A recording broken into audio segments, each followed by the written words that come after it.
70 शब्द प्रति मिनट शुरू। राम मिलन बनाम उत्तर प्रदेश राज्य के वाद में दो गुटों में आपसी झगड़े के कारण दोनों ओर के सदस्यों की चोटें आई तथा इसके परिणाम स्वरूप अभियोजन पक्ष का एक सदस्य मारा गया।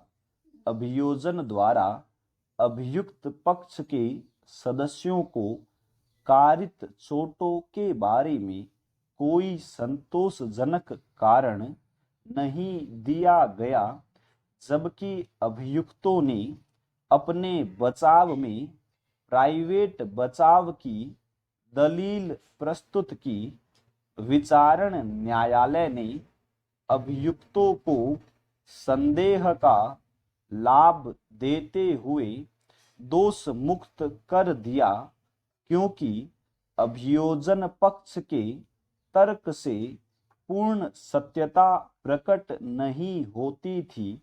अपील में उच्च न्यायालय ने विचारण न्यायालय के निर्णय को इस आधार पर पलट दिया क्योंकि यह साबित नहीं हो सकता था कि वास्तविक हमलावर कौन थे, परंतु उच्चतम न्यायालय ने उच्च न्यायालय के निर्णय को अपास्त करते हुए अभी निर्धारित किया कि यह स्पष्ट होने पर भी कि अभियोजन पक्ष मामले की पूरी सच्चाई प्रस्तुत करने में असमर्थ रहा है, उच्च न्यायालय द्वारा अभियुक्तों की दोष मुक्ति में हस्तक्षेप किया जाना न्यायोचित नहीं था।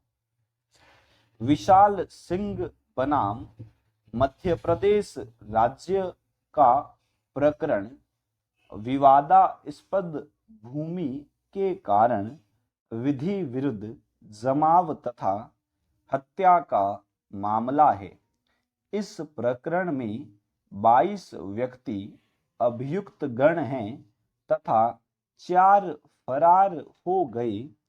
राजस्व अभिलेख की प्रविष्टियों से यह स्पष्ट नहीं था कि भूमि पर कब्जा अभियुक्तों का है अथवा परिवादियों मृतकों का। घटना के समय विवादास्पद भूमि पर अभियुक्त गण की कब्जाधारी थे। अभियुक्तों ने भूमि के विवाद पर 4 व्यक्तियों की गोली मारकर हत्या कर दी।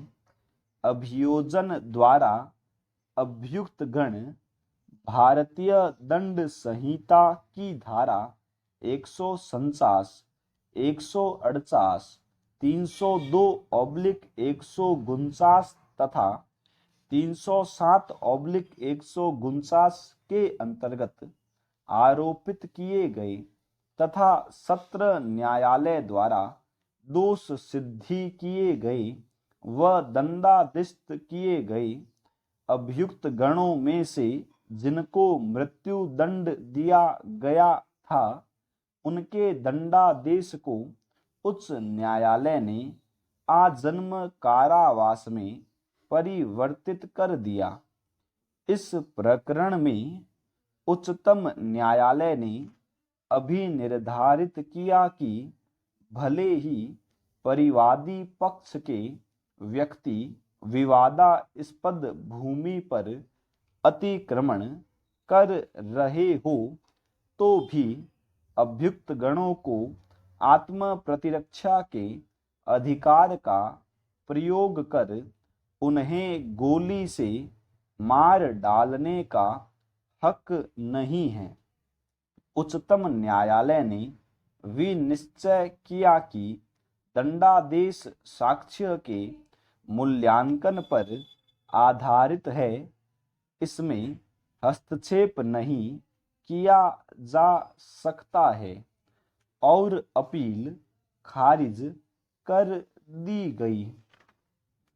कीर्तन भूयान बनाम उड़ीसा राज्य के वाद में बलवे में शामिल अभियुक्त ने मृतक की गर्दन पर चाकू से एक बार करके उसकी मुख्य नस काट दी तथा अन्यों को चोटें पहुंचाई थी।